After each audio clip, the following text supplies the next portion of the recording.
happened is that they've fixed our growth, our maturity. You're fixed about the age of 15 for the rest of your life. That's how it seems. I'm not kidding either. That's how people are fixed. The guys are the same. Sports. Till the day they die, they're watching sports. They're watching international corporations that own massive sports teams where guys are paid millions of bucks each per year for throwing or kicking a ball around. Something children do. Something you grow out of as you grow up.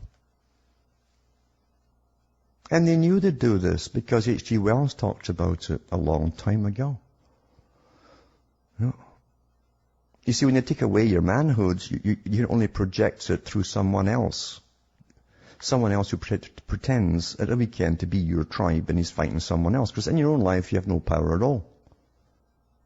And you're putting on that fat gut with all the fast food you eat and the booze you drink. But there you are. Suddenly you see yourself as a warrior for the weekend. What a joke. What a joke. Everyone's been manipulated by science and scientific indoctrination, including their whole psychology. That's a big part of it, the biggest part of it. Which also was going to be joined with the U.S. Under the Anglo-American establishment, wrote about the kind of culture and the changes of culture over a 100-year period that they would actually design, implement, and bring in. And H.G. Wells talked about it too. He talked about arenas. He says arenas could be put up across the world for sports, for instance. Now, at that time, sports was something that children, school children were into. Adults became adults and got onto adult things. So it was unimaginable at the time that people could actually believe that there was even a need for adult sports and entertainment, never mind having arenas built across the world. But he said we can do this and foist basically a sports culture for the males. Using a tribal system. We're all tribal to an extent. That's why we even bother to vote for a tribal leader. This is well understood. That's why we're supplied with these leaders.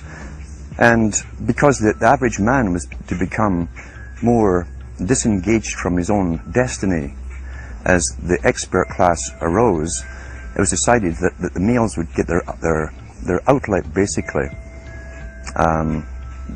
gradually becoming helpless as males through sports. Therefore they'd have a tribal team they could identify with, they could cheer them on as though they were winning. In their own personal lives they were getting nowhere. They were getting disenfranchised in a sense as experts took over decision making for them in all kinds of fields. So this was psychology at use, planned before they even implemented the sports.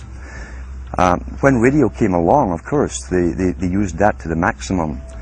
Sports for the men, soaps basically for the women, and then in came television, as I say, with its alpha state, its hypnotic state. And sure enough, around the 1960s, really, 50s and 60s, it took off. It really took off. And men became glued on Saturday nights to the sports shows. A culture industry, which is called by its own the culture industry. The Soviet Union had a department called the culture industry. Their actors and directors were called the cultural leaders, because they would, like a computer, people are like computers, all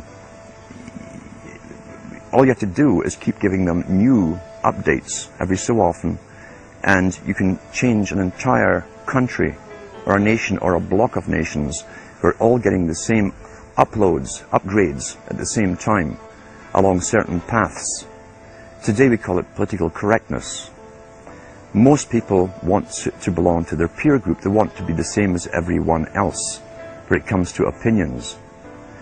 In fact, they judge their own personal sanity by bouncing ideas off their neighbors and friends who will answer back and agree on these same topics in kind.